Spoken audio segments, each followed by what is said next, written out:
ভূমি মুনির হায়দার বলেছে, এটা প্রসঙ্গে যাচ্ছি না।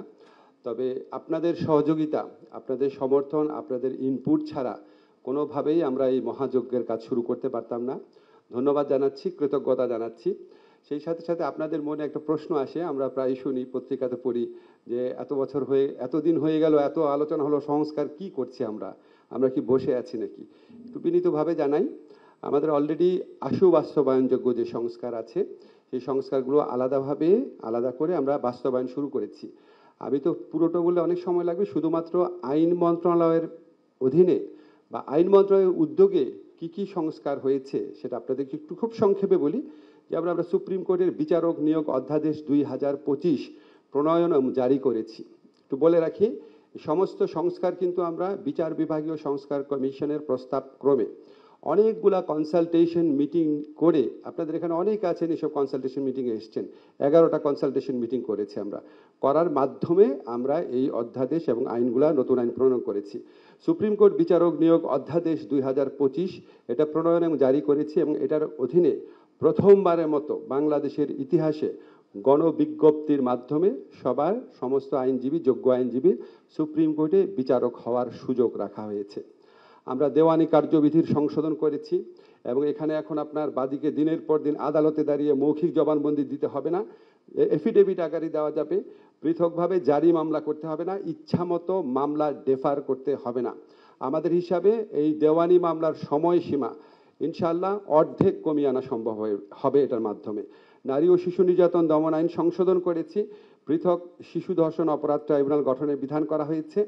গুরুতর যে ধর্ষণের ঘটনাগুলো আছে 30 দিনের তদন্ত এবং 90 দিনে বিচারের ব্যবস্থা করা হয়েছে। অলরেডি আপনারা আসিয়ার ধর্ষণ মামলাতে দেখেছেন 30 দিন না, আমরা ওখানে 14 দিনের মধ্যেই রায় পেয়েছি। সাক্ষী নিরাপত্তা ভাতার ব্যবস্থা করা হয়েছে। ছেলে শিশু বলাৎকারকে পৃথক অপরাধ হিসাবে চিহ্নিতকরণ করা হয়েছে। আমরা পাওয়ার অফ অ্যাটর্নি বিধিমালা সংশোধন করেছি, এটা আমাদের প্রবাসী ভাইদের অনেক দিনের দাবি ছিল।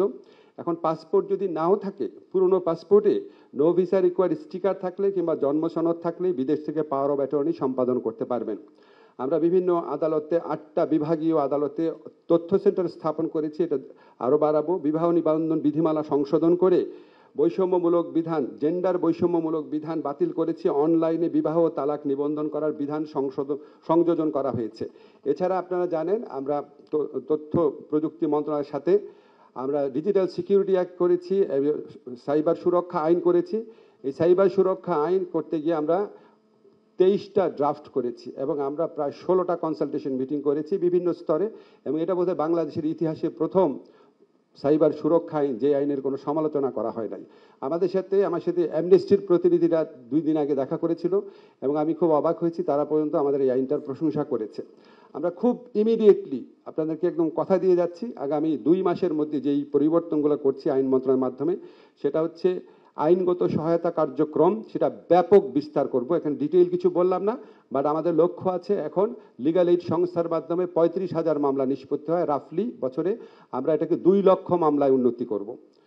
আমাদের বিচার বিভাগের সচিবালয় স্থাপন, এটা 2 মাস না হলেও কাজ শুরু হয়ে যাবে। এটা আমরা ড্রাফট ল হয়ে গেছে, আমরা সুপ্রিম কোর্টের সাথে একসাথে মিলে করছি। আপনারা জানেন এটা সিভিল সোসাইটির দীর্ঘদিনের দাবি ছিল।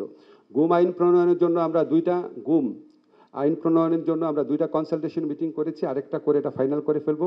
ফৌজদারি কার্যবিধির আমরা ব্যাপক সংস্কার করছি, এবং সেখানে মামলা দায়েরের আগে, আপনারা জানেন মিথ্যা মামলা হচ্ছে, তো মামলা দায়েরের আগেই, মামলা একদম ফাইনাল স্টেজ আনুষ্ঠানিকভাবে বিচার শুরু হওয়ার আগেই অভিযোগের সত্যতা নির্ণয় প্রাথমিক নিরীক্ষণের ব্যবস্থা রাখা হচ্ছে। মামলা দায়েরের 48 ঘন্টার মধ্যে যাদের বিরুদ্ধে মামলার কোনো ভিত্তি নাই তাদেরকে বাদ দেওয়ার ব্যবস্থা করা হচ্ছে। প্লি বার্গেইন, এটা আমাদের দেশে ছিল না, আপনারা জানেন ইন্ডিয়াতে পর্যন্ত রয়েছে, পৃথিবীর অনেক দেশে রয়েছে। ছোটোখাটো অপরাধ যেখানে 7 বছর পর্যন্ত কারাদণ্ড হওয়ার বিধান আছে, সেখানে আমরা প্লি বার্গেনিংয়ের ব্যবস্থা রাখছি। গ্রেফতার এবং আটক সম্পর্কে আপিল বিভাগের যে নির্দেশনা আছে সেটা আমরা সিআরপিসির মধ্যে ঢুকাচ্ছি। ন্যূনতম সময় তদন্ত বিচার সম্পন্ন করার ব্যবস্থা করছি। প্রযুক্তির মাধ্যমে সাক্ষ্য গ্রহণ করা, মিথ্যা মামলায় বিচারক নিজে স্বতঃপ্রণোদিতভাবে ব্যবস্থা নেবে, এই ধরনের আরও অনেক বিধান আনতে যাচ্ছি। এটা নিয়ে কালকে একটা খুব ব্রড বেসড কনসালটেশন হবে।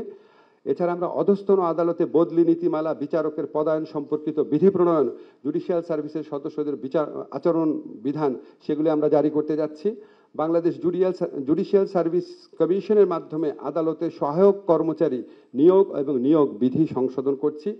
আমরা 8টা বিভাগীয় আদালতকে সম্পূর্ণ পেপারলেস আদালত করার জন্য ইউএনডিপির সাথে একটা প্রজেক্টে কাজ করছি। আপনাকে যেগুলি বললাম এটা শুধুমাত্র আইন মন্ত্রণালয়ের উদ্যোগে হয়েছে। একটা শুধু আমরা তথ্য প্রযুক্তি মন্ত্রণালয়ের সাথে করেছি, বাকিগুলো আমরা করেছি।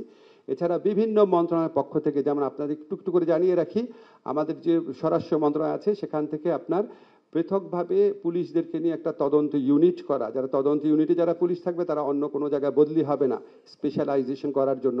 আর এটা হচ্ছে পুলিশের মধ্যে একটা ইন্টারনাল অ্যাকাউন্টেবিলিটি মেকানিজম এস্টাবলিশ করা হচ্ছে। আর্থিক খাতে আপনারা জানেন অনেক সংস্কার করা হচ্ছে। দুর্নীতি দমন কমিশন নিয়ে যে সংস্কার প্রস্তাবগুলো করা হয়েছে সেটা, এবং ইলেকশন কমিশন সংস্কার কমিশনের মাধ্যমে সেগুলির অধিকাংশ আমরা আগামী 2 মাসের মধ্যে করে ফেলব। আমি আরও দীর্ঘ বর্ণনা দিয়ে আপনাদের ভারাক্রান্ত করছি না, শুধু